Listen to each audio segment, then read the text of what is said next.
everybody. Welcome back to the Brando and Joe podcast. Our guest today is Taylor Kennedy.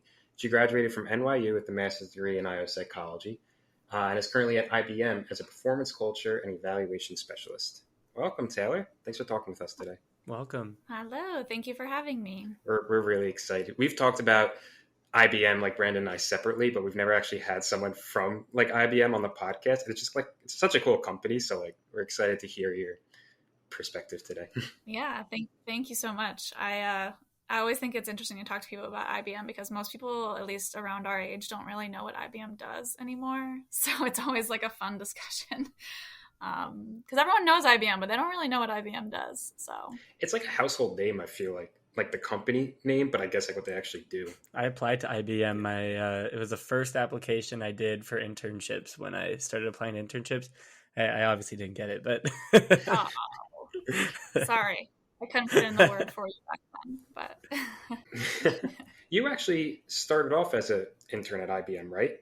Yes. Yeah. So the summer between my first and second year of my master's, I was an intern. At IBM in HR. And I'm guessing that kind of just turned into like a full-time offer. Yeah, they're really proactive in how they scoop people up. So they actually they were advertising their internship in September of my first semester of IO program. I didn't even know, like I had barely started courses, didn't even know exactly what area I was interested in, had pivoted from a different career. So they were sort of like, well, we know that we're going to want you next summer to intern. So here's your offer. And then when you intern, by the end of the summer, you also find out if you're going to have a return offer. So they were just on it in terms of recruiting, which was nice for me and not having to be concerned about like, where am I going to work after graduation, all this stuff. But I kind of it was like a tunnel vision IBM from the very beginning, kind of. So, but I was very lucky that I was recruited, I guess, from the beginning into the program. Yeah, Joe and I actually got to hear you speak a little bit about that path when you were speaking at Career Day at Metro. Yeah, you guys were there. That's awesome. That was such a fun day. I really enjoyed that experience. Hopefully they do more of those. Like it was really good for a whole bunch of students. I met a bunch of cool people too. Like all the people I was on the panel with, I have connected with on LinkedIn. I'm like, I want to be in your sphere of influence now. And I want to ask you questions when I need help with things. It created a really good dialogue, I feel like, for a lot of students. And I'd love to hear your take on that as someone who was on the panel. But we were students and we were sitting there, and it kind of opened up the discussion to all of us of like the different careers we wanted to have and the types of interesting things we could learn. But as someone who's established and you were up there, what was your takeaway from that? Yeah, I think I was the only person at that table who maybe me and one other person were not PhDs as well. So that was very interesting, hearing how the people who had PhDs would go down sort of a really scientific sort of corporate path. And then there's maybe one or two of us that had the masters, and we sort of went in a more practical, not that the other jobs weren't practical applications, they were, but they definitely went the more like selection, like really scientific research type of roles, whereas I'm kind of more in a organizational, cultural, employee experience and engagement type of role. But I think it was fascinating because for me too, as a new, professional in this industry, is trying to, I don't know what I'm going to do forever, right? Like I'm really excited and happy where I am in my current role, but I'm always interested to hear what other people are doing and what other jobs are possible, even as someone who already has a job. It's like we all keep learning from each other and sharing our experiences. So I thought it was awesome. Like you said, it would be great to have more of those experiences with other IO professionals. I always say I really should pay a membership to Metro and like actually be a part of that. Do you go to the other like events as well, or is that like one of your first Metro? That was my first, and I haven't really done anything since then. I've been so busy with work and just getting established, but now I've kind of made it my personal professional mission to reconnect with some of the IO groups because I do want to stay connected and keep learning. I really want to go to PsyOp next year, so I need to get back into it. I've been really IBM, and I'm like, okay, now I need to keep that like IBM and IO balance. Also, it's just a competitive advantage for me personally to stay up to date on what's going on in the IO world. So, well, to your point before about like working at IBM, but then still kind of figuring out like what would you like to do in the future. And there's so many different things you could do. Like I feel like that's the best thing about IO is that you could go down like different avenues, even though like you may have started at a different point. Um, was there a certain reason why you kind of got into this like HR route, or is it you just interned, got the job, and you're like, here I am? Yeah, it was a little bit of serendipity. Yeah, for sure. I wasn't specifically seeking out only HR internships when I started applying that first semester of my master's, but something that really drew me to the like corporate and large scale HR space is how much you can specialize. So my initial impressions or experiences of HR from my old jobs were more generalist or even more benefits and compliance focused. So I really didn't know until I interned at IBM like what was possible in HR, and it was just so much cooler and better and broader than I really ever knew. And even now, like I'm specifically still in the performance space, but I always talk to my manager about my career aspirations and my interests, and we're always kind of looking around to see like what could I do next. It's a very mobile culture, so there's so many specialties, subspecialties of HR at IBM. Like people have their whole careers there and you could be there for 20 years and have like 20 different jobs literally within HR. There's so many things you can do. So, yeah, I'm like, until I get bored of that, I don't really see a reason to go anywhere else. There's so many different things I can do within that space. And just being in a company like IBM is a very unique experience. You brought up a good point there about an open dialogue with your manager about like the different interests you have. And we haven't really talked about this on this podcast, but I'd love to get your input. So like Taylor, when you're having those types of open dialogue discussions about what your interests are and how you can kind of build your career, we did talk a little bit on a previous episode about job crafting.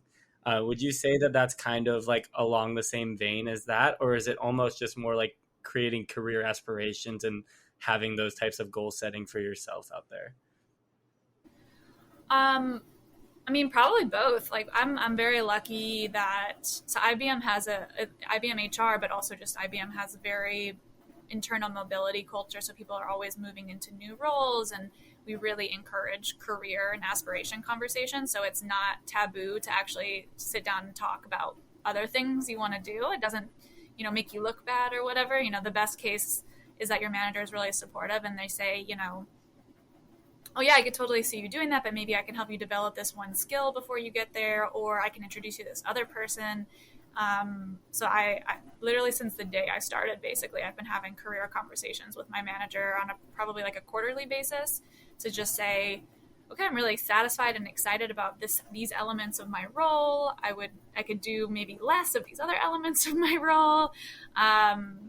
Here's what I am interested in. I'm excited about. So even hit my like 1 year mark recently, and we were talking about kind of changing and sculpting my role a little bit. And I still don't know what I'm going to do next, but she's always just so supportive and open to have the dialogue of what am I excited about? What am I good at? What are my skills at? What can I contribute? So I'm lucky that our culture like encourages and like sort of thrives on those conversations, but I still encourage anyone who's even where that's not a cultural norm of a company. Like, I think that's really smart. And it just shows that you have like ambition and you're assertive and you can articulate what you want. So I still encourage that. But I will say I've been working for a decade. So like I probably wouldn't have been as confident and comfortable doing this in my early 20s as I am now. So definitely some of it comes with experience, I think, to confidently say, this is what I like and don't like about my job. It sounds like they like really invest in their employees, which is really cool. And then I like when I was looking at your LinkedIn, it seems like you had like a whole bunch of certifications from IBM as well. Yeah. Does like your manager say like, oh, like you like this aspect of your job, maybe try out the certification and then you'll kind of do more of that work? Is that how it happens? So we are evaluated and sort of assessed in terms of performance on not only like our goals and what we deliver in our jobs, but also our skills. It's a whole section. So they used to and currently still have this sort of like learning quota per person. So every person at IBM across the world in every job should have at least 40 hours of learning in a year. They might be changing that a little bit to focus more on like skill and role specific learning. So less about how many hours and like that quantity and more about quality. But regardless, that's just the expectation is that you're always learning and developing new skills. We have a big learning management system. We have a lot of free courses that are accessible to all of us.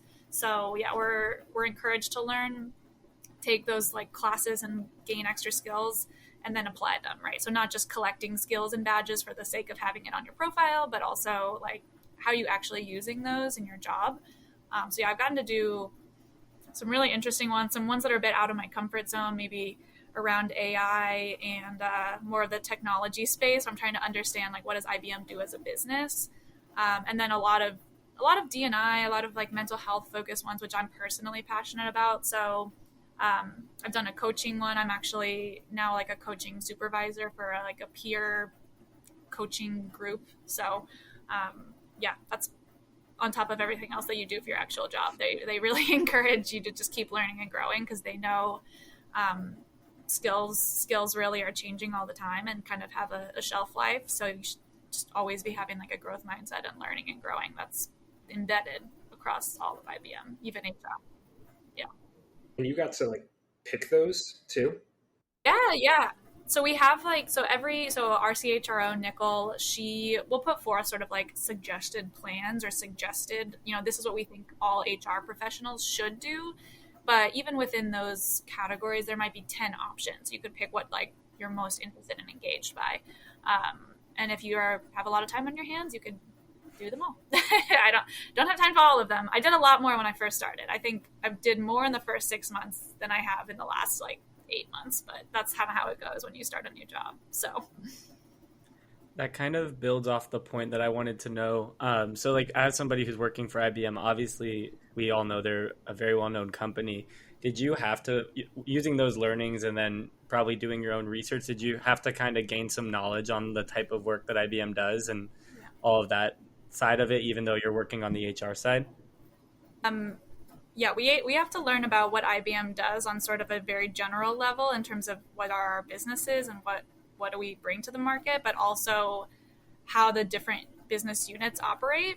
Because when we're designing a performance program, we actually run the global enterprise program, but sometimes there's just nuances of how the different units operate that make it, not that we would customize it all the way, but just to understand how they use things differently. So IBM Consulting is a massive part of our business. We have a huge IT services and consulting business, and they operate very differently and have different management structures than, say, like our research division or our sales division.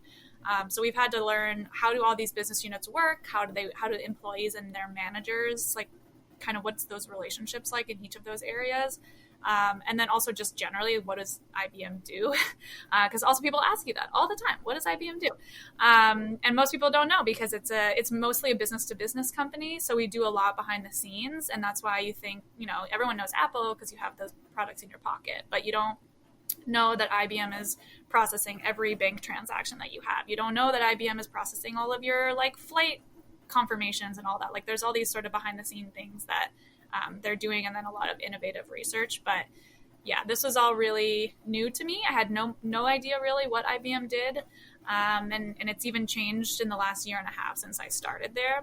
And this summer we rolled out this huge like AI platform for our clients, and they had basically 60% of the companies sign up to do this sort of, it's not exactly a hackathon, but like a challenge essentially to test our product. And even a bunch of people in HR, like we were all encouraged to sign up for it, even though we, are not technical developers and we don't really speak the coding languages. So yeah, they are really passionate about everyone having base general knowledge about what IBM does, so that we can serve like the IBMers who then serve our clients. Long story short, we have had to learn a lot, and I still don't know it all. I'm still learning literally all the time about what we do and how we do it. But it's been really, really interesting. So it's cool that IBM does that, though. I feel like it creates like a pretty good culture between all the employees, because like you get to meet people from different like sections in the company, where like maybe in some other companies, like you might just be in HR and you never get to talk to like a software engineer or like different parts of the company. Like It's an Yeah. interesting thing that IBM does. It's honestly essential. Like we couldn't design the things that we design without talking to people in all the units because they just have such different experiences in different kinds of jobs. Like we have 270,000 people in our company worldwide. So yeah, and it really doesn't work if you just build something and just try to roll it out with no buy-in from any of your stakeholders. So we do a lot of interviews and surveys and trying to understand like how are our users actually consuming what we're trying to do within HR, because otherwise it's just a waste of time, honestly, and a waste of probably a lot of money that I couldn't even begin to calculate how much time we spend on all these projects. So it's a good segue into like what you actually do in HR. Like, what is a performance and specialist? Like, what kind of leveling does that mean for you? What's like your day to day look like? yeah, so my team is about 7 people, and we run the global performance programs for all of IBM. So we have a tool that's called Checkpoint. It's an external vendor that owns it named WorkHuman, but we work with them really closely, and we kind of influence the design to an extent. It's not our product, but we do work with them a lot to make it the best sort of platform for IBMers. And within that platform, everyone sets goals, everyone records like feedback. You can ask for or give feedback to anyone in IBM through this platform. You can, we have twice yearly reflections or performance assessments. We call them reflections. And that all goes through this platform. So it's like a hub for all things performance. So our job is to make sure, well, people are using it and using it at the right times. Involves a lot of communications and trainings and, trying to get people to understand like why it's important to document your performance and reflect on it so you can have really good manager and employee discussions about performance, which ultimately feed into, your career progression, your compensation, your promotions, all that kind of stuff.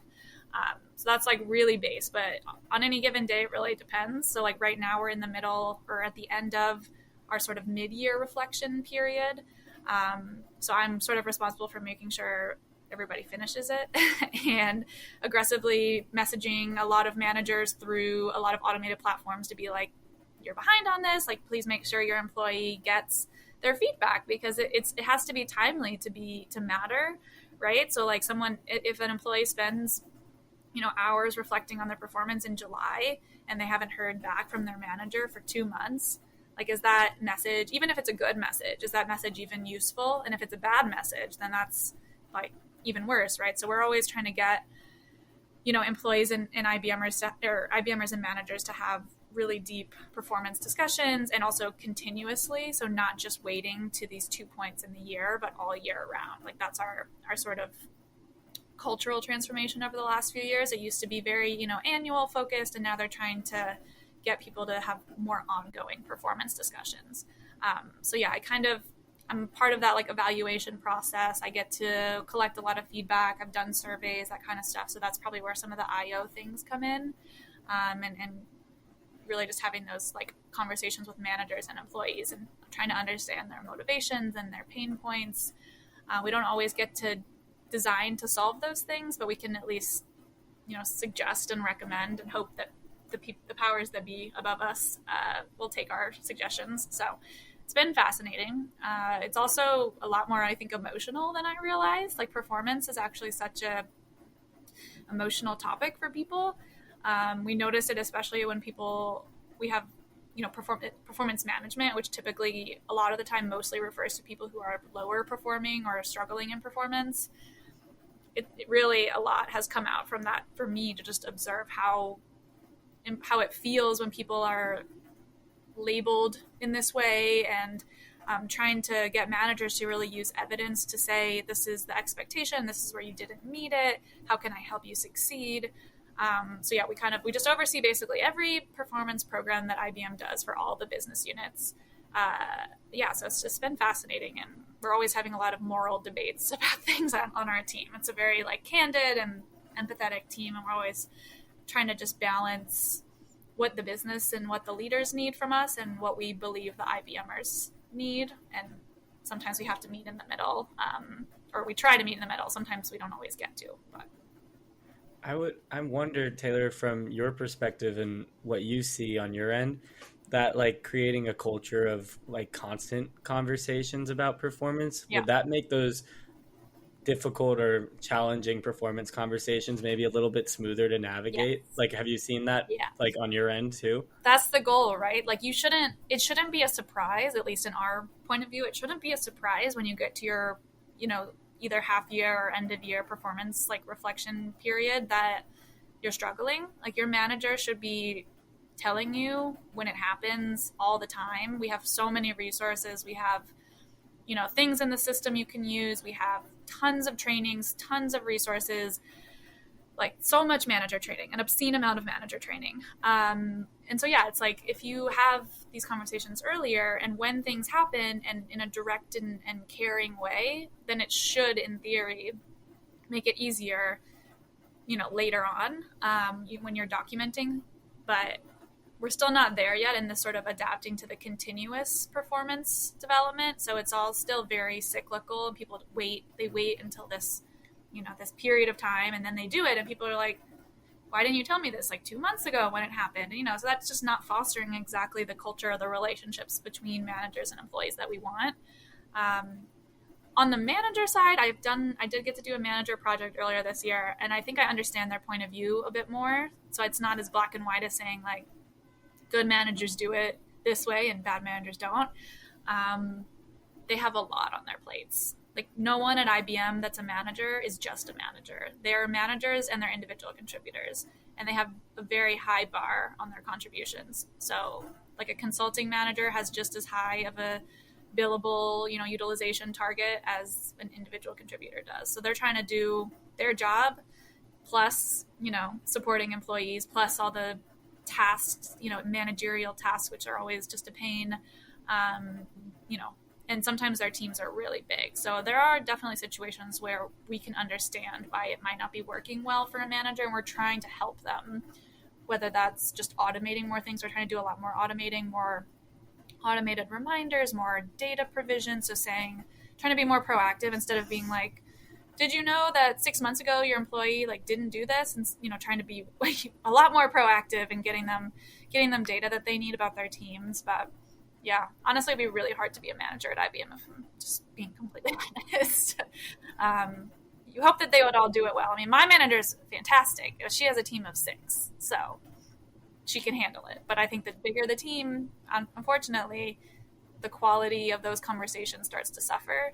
And the attention you can pay to these situations, declines. So we're trying to help with that as much as we can. But it's a lot of other problems, yeah.